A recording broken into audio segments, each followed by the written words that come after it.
Hello everyone. आप सभी का स्वागत है इस वीडियो में। और मैं आपको बता दूं कि ये छोटा सा एक वीडियो होने वाला है और इसमें हम आपको बताएंगे कि आपकी जो R B N T P C की जो एग्ज़ाम आई है अभी मतलब 16 तारीख से होने वाली, उसमें आपको लास्ट के एक वीक में क्या माइंडसेट रखनी है, कैसे प्रिपरेशन करनी है और उसके रिगार्डिंग बातें करेंगे। इसको आगे बढ़ाने से पहले मैं थोड़ा सा बता दूं अपने बारे में, क्योंकि लोग ना सुनते नहीं उसकी, जिसने कुछ नहीं कर रखा होता।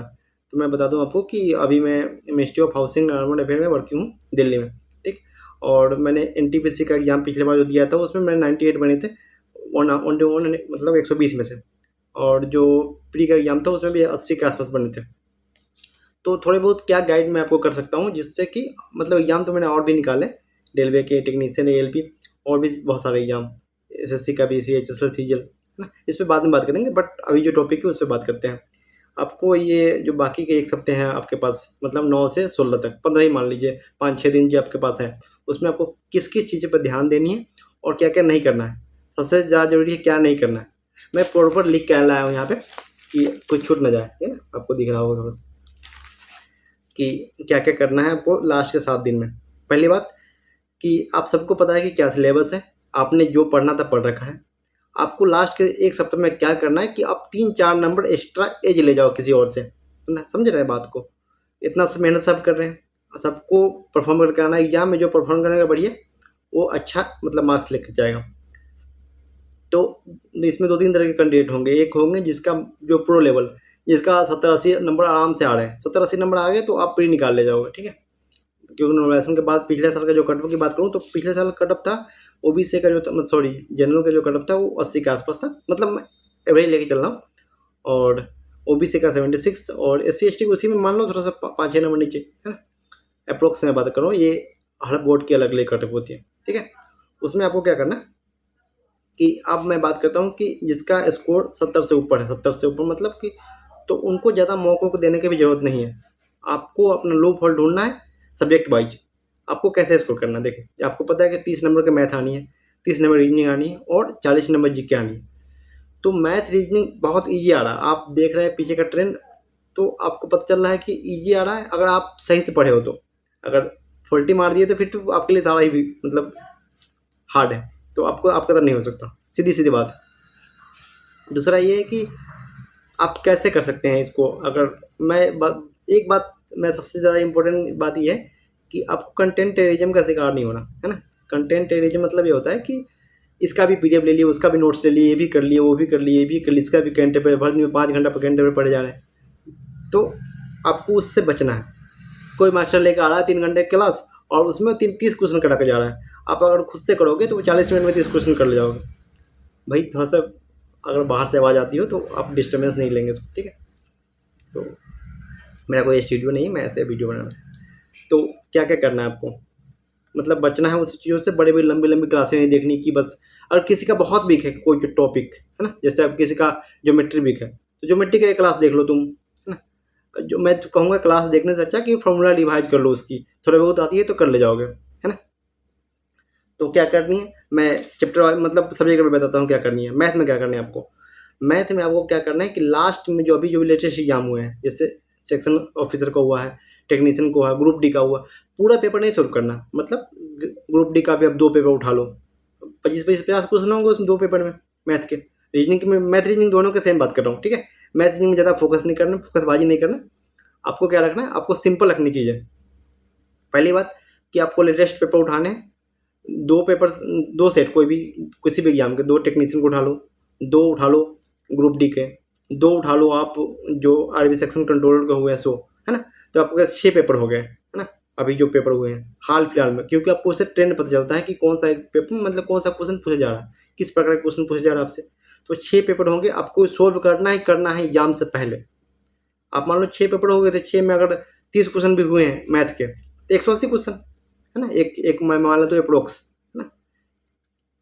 तो 180 क्वेश्चन मतलब आपको 200 क्वेश्चन सॉल्व करने हैं, 200 क्वेश्चन मैथ के, 200 क्वेश्चन रीजनिंग के।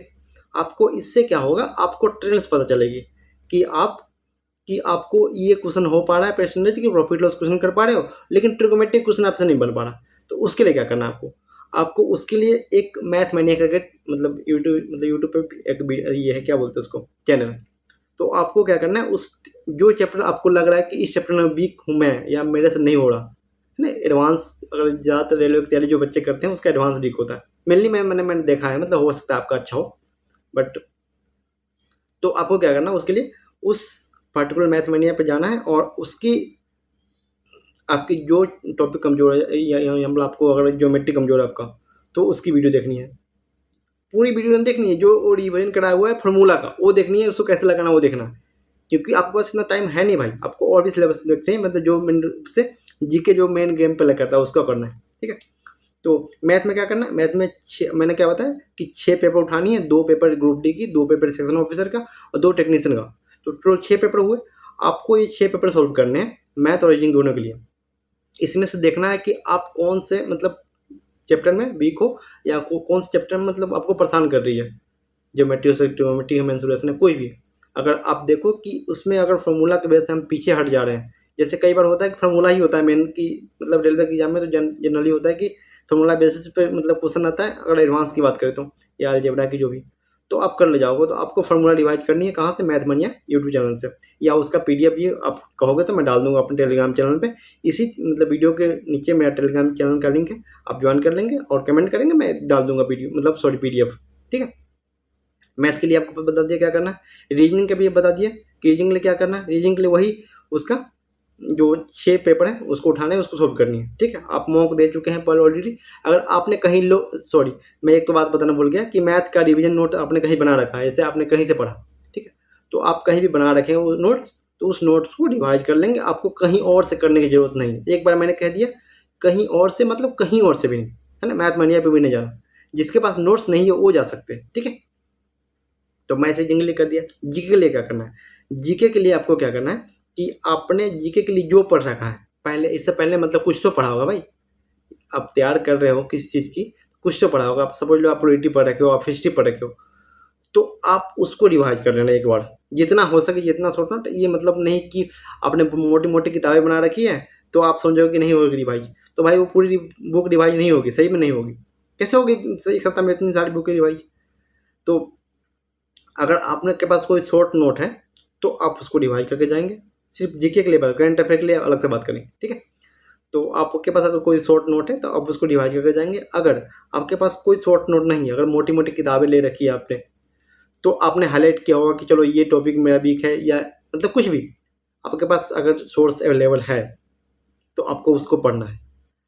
और एक एक्स्ट्रा चीज़ मैं क्या कह रहा हूँ कि ना, एक परमार एकेडमी करके मतलब परमार एसएससी के चैनल है यूट्यूब पे, है ना, वो आरबी हॉट टॉपिक्स नाम से एक प्लेलिस्ट बनाया है, मतलब उसमें जो आरबी के जो हाल फिलहाल में एग्जाम हुए हैं उसमें जो कौन सा क्वेश्चन मतलब ज़्यादा बार पूछा गया है, और जो ट्रेंड में है क्वेश्चन, मान लीजिए जो टीसीएस एग्जाम तो सेम वेंडर का आ रही है, तो जो मतलब क्वेश्चन ट्रेंड में है, तो वैसा क्वेश्चन को उन्होंने मतलब ये कर लिया, टॉपिक वाइज सेलेक्ट कर लिया कि पेनिनसुलर प्लेटो से क्वेश्चन आ रहा है, और ये ज्योग्राफी के इस सेक्शन से आ रहा है, हिस्ट्री के इस सेक्शन से आ रहा है, रिवोल्ट से आ रहा है, तो उन्होंने क्या किया, कैटेगराइज कर लिया चीज़ों को, और एक आरबी हॉट टॉपिक्स करके मतलब उन्होंने एक प्लेलिस्ट बनाया है, ठीक है।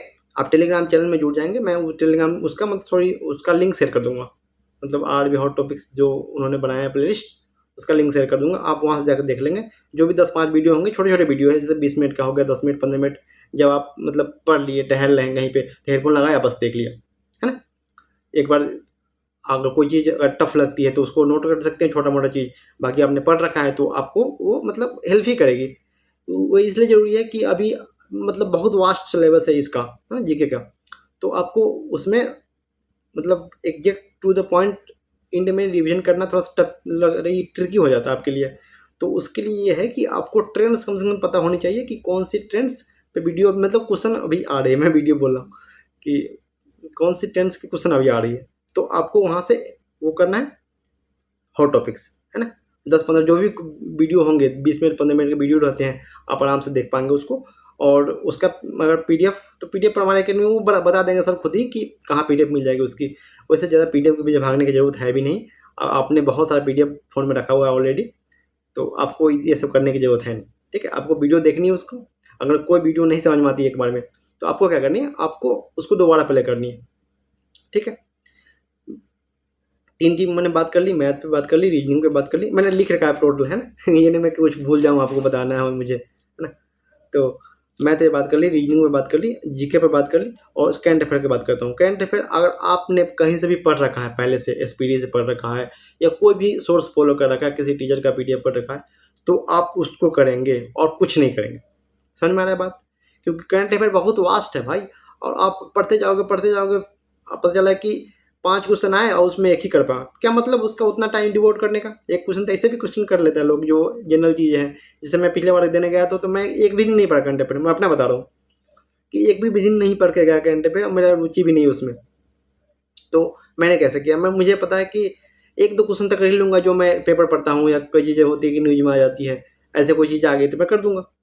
तो ऐसे 2 क्वेश्चन मेरे पट गए, मतलब मुझे दिख गया, मैंने कर दिया सही।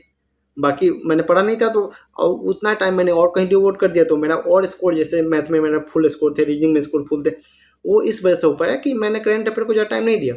मुझे मुझे अगर कितने लोग जो लोग पहले से पढ़ रखे हैं तो वो तो देंगे ही देंगे, मैंने नहीं पढ़ रखा था तो मैंने नहीं दिया। समझ रहे हो ना बात को, कि आपको सबसे पहले जो मैंने ऊपर बताया उसको फॉलो करनी है, मैथ के लिए, रीजनिंग के लिए, जीके के लिए, उसके बाद करंट अफेयर पे आनी है। अगर जिसने कहीं से भी कर रखा, मैंने पहले बताया कि वो उसको फॉलो करेंगे, और जो कहीं नहीं कर रखे हैं तो वही प्रमाण एसएससी पे एक वन शॉट है इसका पड़ा हुआ करंट अफेयर का, आरबी एनटीपीसी के लिए उन्होंने कराया, तो आप वो कर सकते हो, या कुछ टॉपिक जैसे अपॉइंटमेंट हो गए, बुक्स एंड ऑथर हो गए, जो लेटेस्ट मुद्दा वाला टॉपिक है, जैसे कि अपॉइंटमेंट हो गया, एक लेटेस्ट युद्ध अभ्यास हो गया, है ना। ये आप अगर प्रिपरेशन कर रहे हो तो आपको मतलब मौकों को मिलते होंगे, तो 4-5 टॉपिक आपको छाटनी है, उसको बस करके जाना है, बस उस टॉपिक से क्वेश्चन लीक नहीं होने चाहिए। बाकी बहुत वास्ट है करंट अफेयर, तो आप उसके पीछे ज़्यादा नहीं भागेंगे, ठीक है। तो मैंने बता दिया पूरा, मुझे लगता है 10 से 11 मिनट की वीडियो भी हो गई, और एक बार मैं समराइज करता हूँ चीज़ों को कि मैंने क्या क्या कहा। मैंने कहा कि आपको मैथ के लिए 2 चीज़ करनी है। क्या करनी है?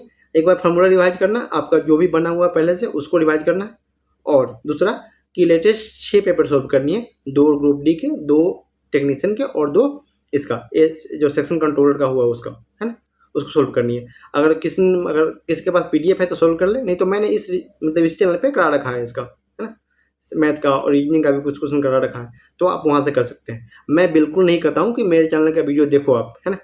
मैं ये कहता हूँ कि अगर आपके पास अगर पीडीएफ अवेलेबल है तो आप पीडीएफ से सोल्व कर लीजिए भाई, बहुत टाइम बचेगा आपका, है ना। जिससे नहीं हो पा रहा, जो नहीं कर पा रहा, तो वो देख सकता है, ठीक है। तो मैथ के लिए मैंने बता दिया कि फार्मूला डिवीजन है, जिसके पास बुक नहीं है, जो नहीं लिख रखा फार्मूला को कहीं पे, तो मैथ मनिया एक यूट्यूब चैनल है, आप वहाँ जाकर रिवाइज कर सकते हैं, ठीक है। वो सिर्फ फार्मूला का, ये नहीं कि सारा वीडियो उसका देखे जा रहे हैं, तो पता चला कि मैथ तो सही हो गया, बाकी गोल हो गए, है ना। आपको एक सप्ताह में क्या क्या करना है, आपको 6 पेपर सोल्व करनी है मैथ की, 6 पेपर रीजनिंग की, फार्मूला रिवाइज करनी है मैथ की। जीके के लिए क्या करना है कि आपने जो अगर शॉर्ट नोट्स बना रखे हैं तो उसको रिवाइज करना है। अगर नहीं है, अगर है भी और नहीं भी है, फिर भी आपको हॉट टॉपिक्स देखने हैं, जो अभी हाल फिलहाल में जो क्वेश्चन पूछे जा रहे हैं, उसका एक प्लेलिस्ट बना रखा है परमार सर ने। तो आपको क्या करना है, उसका वो जाकर जो एनटीपीसी हॉट टॉपिक्स की प्लेलिस्ट है, उस प्लेलिस्ट में 10-15 जो भी लेक्चर होंगे, मैंने देखा नहीं कितना लेक्चर है, बट मुझे लगता है कम ही लेक्चर होंगे, 10-12 के आसपास, सब 20 मिनट 15 मिनट की वीडियो है, आपको जाकर उसको देखनी है, ठीक है। करंट अफेयर के लिए क्या करना है, करंट अफेयर के लिए मैं दोबारा बता देता हूँ कि ज़्यादा पीछे भाग दौड़ नहीं करनी, 4-5 टॉपिक पकड़नी है, जो आपको मतलब अपॉइंटमेंट हो गया, एम्बेसडर है, या बुक एंड ऑथर है, या जो युद्ध अभ्यास है ना, इस टाइप के पेपर मतलब क्वेश्चन आते हैं, तो आपको ये पकड़नी है बस। अगर आप अब इसे समझो ना कि आपने अगर 30 मैथ और 30 रीजनिंग है, ये 60 नंबर का क्वेश्चन है, आपका अच्छा गया तो 55 नंबर आराम से कर लोगे, इसको ज़्यादा हार्ड नहीं होता। मैंने भी दिया है, बहुत बार दिया है भाई, कि ग्रुप डी दिया था, टेक्नीशियन दिया था, एलपी दिया था, मैंने सारे एग्जाम निकाल रखे हैं, है ना। तो किसी दिन और बात करेंगे इस पर, आएंगे तो पहले अभी आपको क्या करना है, तो मैं ऐसे नहीं बता रहा हूँ, हवा नहीं पर बात कर रहा हूँ, ठीक है। तो इतनी चीज़ करनी है आपको, और मुझे लगता है बाकी सब बोल ही दिया, कुछ नहीं छूटा। अगर ऐसे कुछ छूटता है तो अगर आपको कोई डाउट है तो आप कमेंट बॉक्स में बोल सकते हैं, ठीक है। और बाकी धन्यवाद। एग्जाम दे के आना तो बताना भाई क्या हेल्प रहा थोड़ा सा भी, ठीक है भाई। बस ये नहीं कि भाई हाथ जोड़ के विनती आप लोगों से कि वो नहीं करना, है ना, कि इसकी पीडीएफ ले ली, उसकी पीडीएफ ले ली, ये टीचर 10 घंटे के मैराथन करा रहा है तो उसके पीछे चले गए, ये टीचर 20 घंटे की। भाई सबको अपनी व्यू चाहिए, है ना, सबको कमाई करनी है, सबको व्यू चाहिए, सबको वाहवाही बटोरनी है ना, कि आपका एक बार सिलेक्शन हो गया तो आप कितना जगह से और पढ़े वो कोई नहीं देखता है ना। आप सिर्फ बोल दो कि ये टीचर से मुझे पढ़ाया है, तो बस आपकी सिलेक्शन देखी जाती है उस समय, है ना। तो बस छोटी सी बात थी, कहनी थी आपसे, और सोचा कि शेयर करनी चाहिए तो मैंने कर दी। और कुछ बताना चाहते हैं आप लोग, करना चाहते हैं तो मैसेज कर सकते हैं, कमेंट खुला हुआ आपके लिए। और कोई किसी बात के लिए डाउट है तो आप कर सकते हैं मैसेज, ठीक है। चलिए, थैंक यू।